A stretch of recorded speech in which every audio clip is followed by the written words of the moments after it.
Mummy जी, मुझे office से बस एक ही हफ्ते की छुट्टी मिली है। मुझे आज शाम की फ़्लाइट से ही बेंगलोर निकलना पड़ेगा।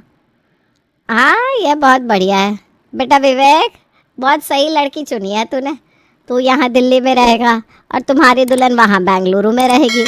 बस चल चुकी तुम्हारी गृहस्थी तो। अरे मम्मी, क्यों शोर मचा रही हो? उसने बात की है अपने ऑफिस में, 1 महीने के अंदर ऑफिस वाले इसको दिल्ली ऑफिस में ट्रांसफ़र कर देंगे। आप ना बिना बात परेशान होने लग जाती हो मम्मी। बेटा तुम अपनी पत्नी से बेंगलुरु में नौकरी करवाओ या लंदन में, हमें इससे क्या मतलब। हमें कौन सा उसके हाथ की रोटियां खाने को मिलेगी। बिल्कुल ठीक कह रही है मम्मी जी। आप ऐसा करो ना, एक रोटी मेकर ख़रीद लो। मैं तो कहती हूँ जो काम इतना सिंपल तरीके से हो सकता है, उसके लिए ज़रूरत ही क्या है 1 घंटे तक किचन में खड़े होकर पसीना बहाने की। हाँ बेटा, लग रहा है तुम्हारे मायके वालों ने सही सिखा कर भेजा है तुम्हें। तुम्हारी मम्मी भी क्या रोटी मेकर में ही रोटियां बनाकर खिलाती थी तुमको? जी मम्मी, बिल्कुल ठीक कहा आपने। मेरी मम्मी तो पिछले 5 साल से रोटी मेकर से ही रोटियां बना रही है।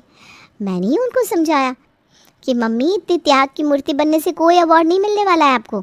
चुपचाप ये रोटी मेकर खरीदो और इसमें आराम से रोटियां बनाकर खाओ। ये लो जी, ये है आजकल की बहू, सास को ही पहाड़ा पढ़ा रही है।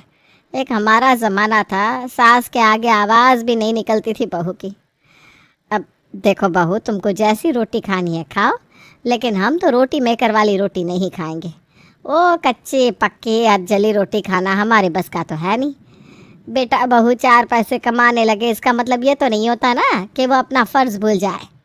परिवार को अपने हाथ से बनाकर भोजन कराना किसी भी औरत का पहला कर्तव्य होता है।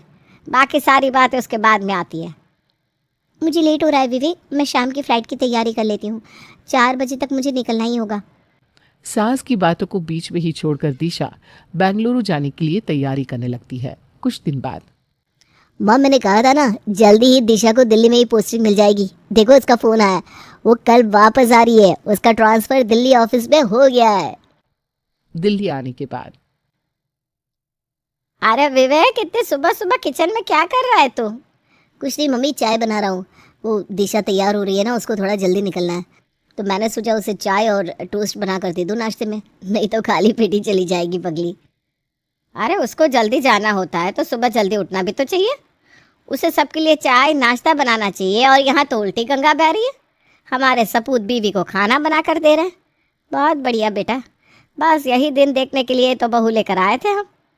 मम्मी जी, अगर आपको विवेक के चाय बनाने से प्रॉब्लम है तो ठीक है, मैं बिना चाय पिए ही चली जाऊंगी। मुझे लेट हो रहा है, मैं निकलती हूँ। अरे रुको तो, 1 कप चाय तो पी कर जाओ डियर।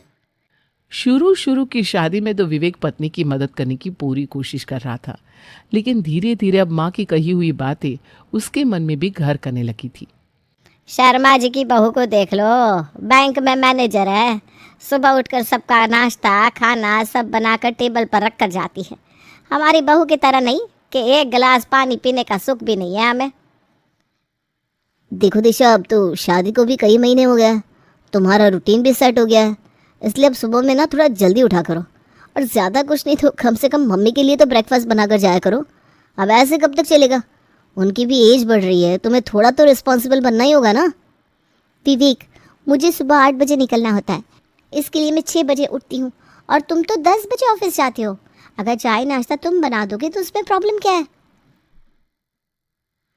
और मम्मी जी को ना आदत हो गई ये बात का बतंगड़ बनाने की। ठीक है, उन्हें रोटी मेकर से रोटी नहीं खानी तो ऐसा करो, एक अच्छी सी मेड लगा लो जो मम्मी को रोटी नहीं बढ़िया सी सब्ज़ी भी बना कर खिलाए। और हाँ, उसकी सैलरी की चिंता मत करना। और हाँ, उसके अलावा भी घर के जो भी काम है सबके लिए एक हाउस हेल्प हायर कर लो प्लीज़। ये रोज़ रोज़ के काम के लिए झिकझिक मुझे एकदम पसंद नहीं है। ये पैसों की धौंस मुझे मत दिखाओ दिशा। और माँ कोई चिक चिक नहीं कर रही है तुम्हारे साथ, वो कुछ गलत भी तो नहीं कह रही। तुम दुनिया की पहली औरत नहीं हो जो नौकरी कर रही हो। नौकरी करने वाली औरतें घर और नौकरी दोनों एक साथ संभालती हैं।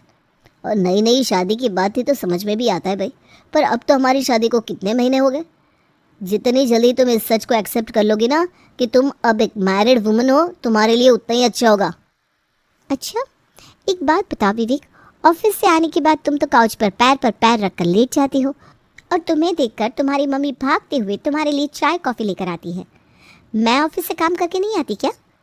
मुझसे तुम कैसे उम्मीद लगा सकते हो कि 10 घंटे ऑफिस में दिमाग खपाने के बाद घर में आकर घर के कामों में अपना दिमाग लगाऊं? और अच्छा ठीक है, मैं घर के काम करने के लिए भी तैयार हूँ, लेकिन ये तो कोई तरीका नहीं हुआ कि तुम और मम्मी जी मुझसे ये एक्सपेक्ट करो कि सारे काम मैं ही करूँ और घर के सब लोग हाथ पर हाथ रख कर बैठे रहे। जब बहू वर्किंग होती है ना तो घर में सबको हेल्प करनी पड़ती है। और हेल्प ना सी, कम से कम अपने काम तो खुद कर ही सकते हैं ना सब लोग। तुम्हें बताने की ज़रूरत नहीं है कि घर में किसको कैसे रहना है और क्या करना है। किचन में मसाले और तेल है या ख़त्म हो गया, तुम्हें तो इतना भी पता नहीं होता। चलिए घर में सबको काम बताने।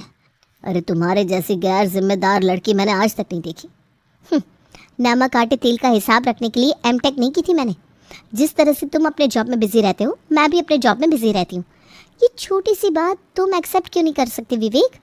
माना कि मुझे किचन में हमेशा तेल मसाले याद नहीं रहते, तो क्या तुम ये लोड मेरे साथ शेयर नहीं कर सकते?